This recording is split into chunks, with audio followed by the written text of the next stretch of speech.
Hello friends, welcome to my channel messy paper by KS. तो friends, आज का जो वीडियो है वो बेसिकली रिज़ल्ट को लेके, क्योंकि बहुत सारे मुझे क्वेश्चंस आ रहे हैं कि मैम रिज़ल्ट कब आउट होगा, कुछ बताइए। तो मैं उसके बारे में थोड़ा सा कुछ बताऊंगी। और साथ में जो मुझे बहुत सारे कमेंट आए हैं उसमें से कुछ सेलेक्टेड कमेंट जो मैं चाहती हूँ कि एक लोगों को पर्टिकुलरली उसका जवाब ना मिले, और भी जो भी लोग हैं मेरे से जुड़े हुए, मेसी पेपर बाय केएस से जो भी लोग जुड़े हुए, उन सबको इसका जवाब मिले, क्योंकि वो बहुत इम्पॉर्टेंट है।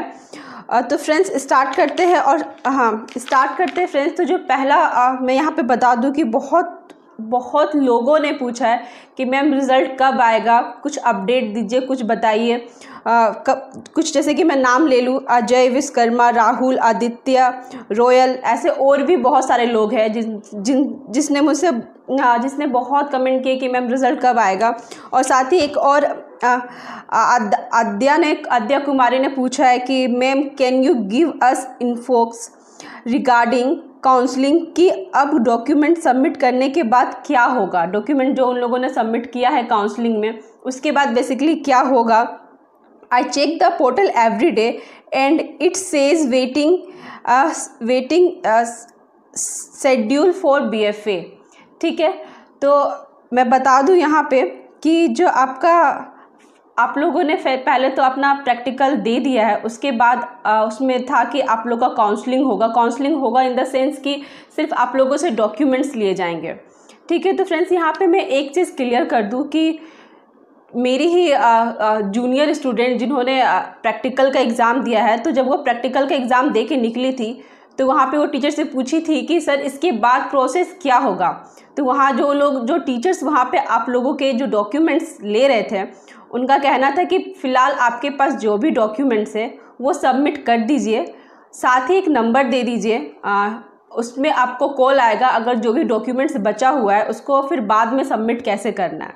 तो ये चीज़ उस टीचर ने कहा था वहाँ पे। और उन्होंने कहा था कि और जो भी आपको डॉक्यूमेंट सबमिट करने थे वो सारे जेरोक्स सबमिट करने हैं, ठीक है, ओरिजिनल नहीं करना है।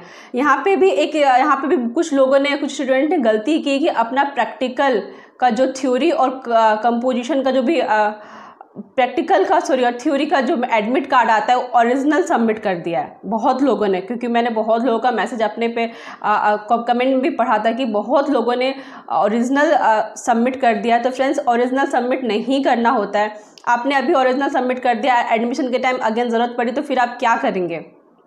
तो बेसिकली अगर वहाँ पे मतलब ओरिजिनल तो मांग रहे ही नहीं थे आपको, ओरिजिनल सबमिट अपने मन से दे दिया तो वो अलग बात है, पर ओरिजिनल सबमिट नहीं करना था। लेकिन अब तो कर दिया है तो वैसा कोई टेंशन वाली बात नहीं है, क्योंकि आपने एग्ज़ाम दिया है तो आपका अटेंडेंस भी लगा होगा, तो उस बेस्ड पे उनके पास कहीं ना कहीं होगा, तो कोई दिक्कत नहीं होनी चाहिए।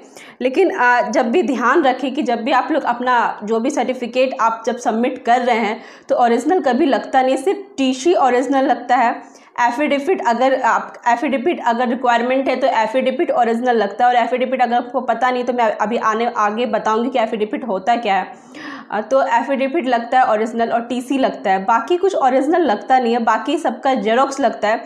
ओरिजिनल सिर्फ वो लोग देखते हैं, मैच करवाते हैं अब तक जो होते आया है, ठीक है, तो ओरिजिनल नहीं लगता। तो आगे से ख्याल रखिए कि कुछ भी ओरिजिनल ना दे, सिर्फ TC और एफिडेविट के अलावा। तो फ्रेंड्स, तो जो उसने पूछा था रहा कि सर आगे का क्या प्रोसेस है, आपने तो ले लिया डॉक्यूमेंट्स जो भी है, फिर आगे कैसे पता चलेगा। तो वहाँ उस टीचर्स ने बोला था कि सिंपली कि आप लोग के पास जो भी डॉक्यूमेंट्स है वो सबमिट कर दीजिए, बाकी का जो डॉक्यूमेंट्स अगर रह गया है तो अपना फ़ोन नंबर दे दीजिए, उस फ़ोन नंबर पे फ़ोन आएगा, बाकी का जो डॉक्यूमेंट्स है किस तरीके से फिर लिया जाए। और सबसे पहले तो पहला काम है तो आप पहले रिज़ल्ट का वेट करें, ठीक है। सबसे पहले आप लोग रिज़ल्ट का वेट करें, रिज़ल्ट निकलेगा। रिज़ल्ट निकलने के बाद जैसे ही आप लोग का रिज़ल्ट आउट होता है, और रिज़ल्ट निकलने के लिए आप लोग सबको कि फ्रेंड्स आप पूरी तरह अवेयर रहें, ठीक है। अपना Gmail ID रोज़ चेक करते रहें, पोर्टल चेक करते रहें, अपना मैसेजेस चेक करते रहें कि कभी भी मैसेज पे कुछ आपके फ़ोन पे कुछ मैसेज आ सकते हैं, पोर्टल पे भी।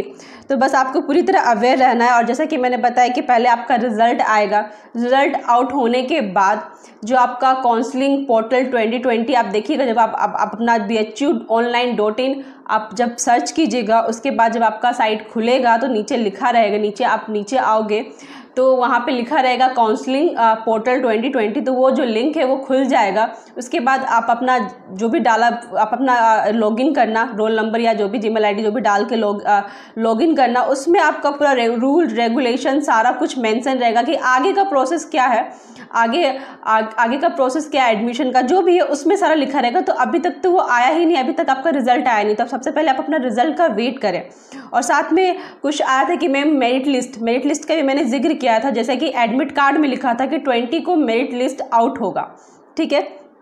तो उसका भी वेट करना पड़ेगा, क्योंकि अभी तो पहले रिजल्ट, उसके बाद ही मेरिट लिस्ट होगा।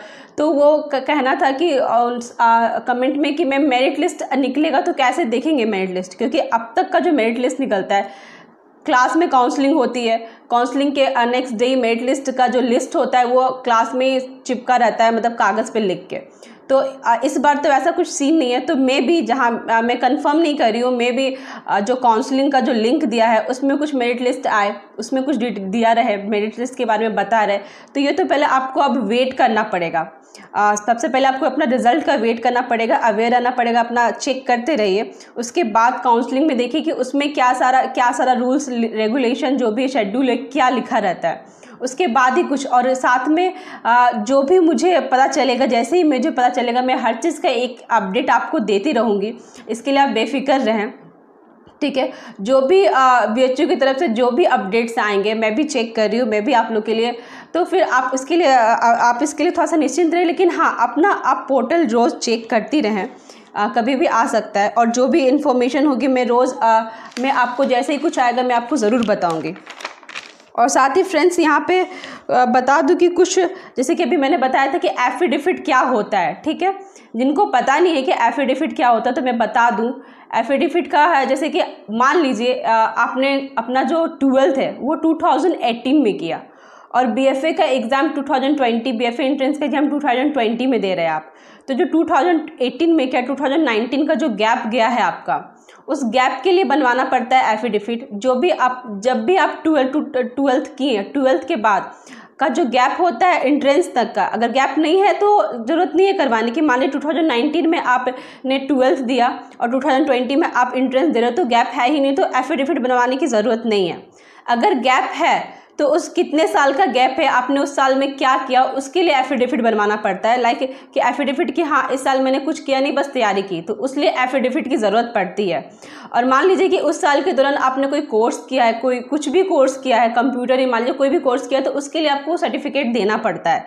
मतलब उनको जानना है कि आपने जो खाली समय बचा 2012 के बाद से लेके जब आप दे रहे हैं प्रैक्टिकल, जो उसके बाद से लेके जब आप एंट्रेंस दे रहे हैं जिस ईयर में, उस दोनों के बीच जो गैप गया है उसके बीच आपने क्या किया, उसका सर्टिफिकेट चाहिए होता है उन्हें, ठीक है। तो एफिडेविट बन जाता है, इसमें कोई दिक्कत नहीं। अगर आपका गैप गया तो आप एफिडेविट सर्टिफिकेट बनवा लें।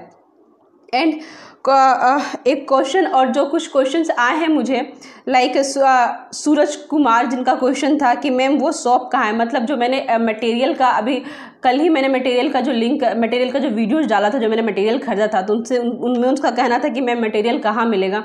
तो मैं आप सबको बता दूं कि आप लोग जिनको भी मटेरियल चाहिए वो तो आप अपने अपने एरियाज़ में पता कीजिए कि ये तो खैर मेरा एरिया जहाँ पे मैं रहती हूँ झारखंड, लाइक मैं झारखंड की रहने वाली हूँ, तो यहाँ पे जो भी है कि मैंने पता किया तो यहाँ पे मुझे मिल गया। लेकिन आप जहाँ के रहने वाले हैं, ठीक है, आप अपने एरिया में आप ये देखिए कि BFA से रिलेटेड जो भी मटेरियल है, ड्राइंग से पेंटिंग से रिलेटेड जो भी मटेरियल है, वो सारा मटेरियल किस शॉप में मिलेगा।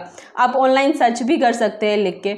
आपको ऑनलाइन सर्च करने के बाद आपको बहुत सारे निकल के आएंगे अपने एरियाज़ के, तो आप ऑनलाइन सर्च कीजिए। जैसे कि मैंने भी ऑनलाइन सर्च किया था अपने एरिया का, तो मुझे निकल के आया, फिर मैंने वो शॉप पे फिर फ़ोन कॉल करके फिर मैं गई, तो हाँ मुझे सारा कुछ मिल गया। तो आप ऑनलाइन अपने शॉप का सर्च कर सकते हैं जहाँ पे आप रहते हैं। और साथ ही ये सब जो मटेरियल का मैंने सबका नाम के साथ जिक्र किया था, आपको ऑनलाइन अमेज़ॉन या फिर फ्लिपकार्ट पे भी इजीली अवेलेबल है, आप वहाँ से भी परचेज कर सकते हैं। ये रहा।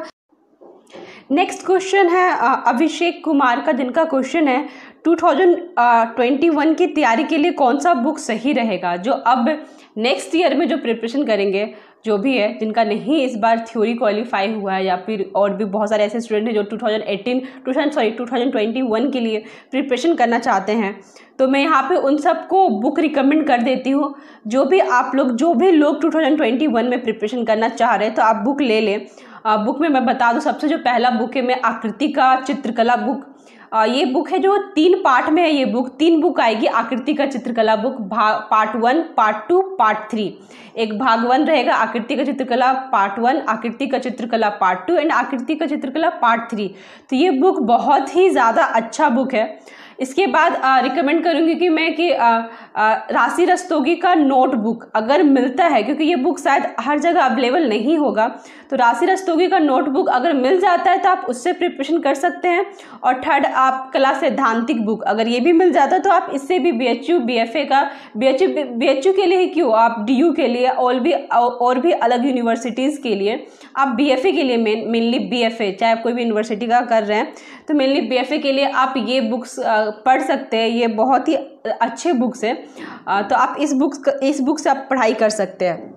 नेक्स्ट है अनु का क्वेश्चन, जिनका क्वेश्चन है मैम क्या फीमेल और मेल की मार्किंग अलग अलग होती है सारे कैटेगरी में? तो ऐसा कुछ भी नहीं है अनु, मेल फीमेल मैटर ही नहीं करता, इवन कास्ट भी मैटर नहीं करता, कुछ भी मैटर नहीं करता। बस आपका जो भी आपने जो एग्ज़ाम दिया है, जो है वो थ्योरी का हो चाहे वो प्रैक्टिकल का हो, तो उस पर डिपेंड करता है कि आपने एग्ज़ाम कैसा दिया है। ठीक है, आपका एग्ज़ाम कैसा गया है, आपने कैसे किस हिसाब से बनाया है, तो उस पर डिपेंड करता है, आपके काम पे मेनली डिपेंड करता है, आपके वर्क पे डिपेंड करता है। इस पर मेल फीमेल या कास्ट का कोई सीन नहीं, कोई भी ऐसा कुछ नहीं है। तो हाँ, आपका काम अच्छा रहेगा तो उस हिसाब पे मार्किंग होगी। नेक्स्ट है दिवांशु, जिनका क्वेश्चन है मैम कैसे पता चलेगा कि प्रैक्टिकल में सिलेक्ट हुए हैं या नहीं?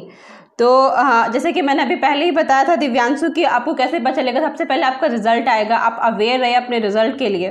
ठीक है, उसके बाद वही कि काउंसलिंग जो पोर्टल है आपका लिंक खुलेगा, उसमें सारा कुछ मेंशन रहेगा। तो बस है ही कि आप तो वेट कीजिए कि आपका रिजल्ट पहले देखें कि रिजल्ट कब तक आता है। और रिजल्ट का जहाँ तक मुझे सुनने में आया है कि 20 के पहले आ जाना चाहिए, कंफर्म नहीं कह रही हूँ मैं, हाँ, लेकिन मुझे सुनने में आया कि 20 के पहले रिजल्ट आ जाना चाहिए। तो वेट कीजिए 20 तक, एटलीस्ट 20 तक तो आप लोग एकदम से अवेयर है फिलहाल कि हाँ रिजल्ट कब आएगा। तो फ्रेंड्स, आज का जो वीडियो है वो यहीं पे समाप्त होता है। एंड मैं अगेन कह रही हूँ आपसे कि जो भी अपडेट आएगा BHU BFA से रिलेटेड, आपका एडमिशन तक का जो भी अपडेट आएगा, मैं टाइम टू टाइम आपको अपडेट करती रहूँगी। ठीक है, तो इसके लिए आप बेफिक्र रहे। तो फ्रेंड्स, आई होप आपको ये वीडियो पसंद आया होगा, तो पसंद आया तो एक लाइक ज़रूर कर दीजिएगा और इसे शेयर भी कीजिएगा ज़्यादा लोगों को, ताकि उसको भी जो भी इन्फॉर्मेशन है वो मिल सके। तो फ्रेंड्स, मिलती हूँ मैं आपसे नेक्स्ट वीडियो में। नमस्ते।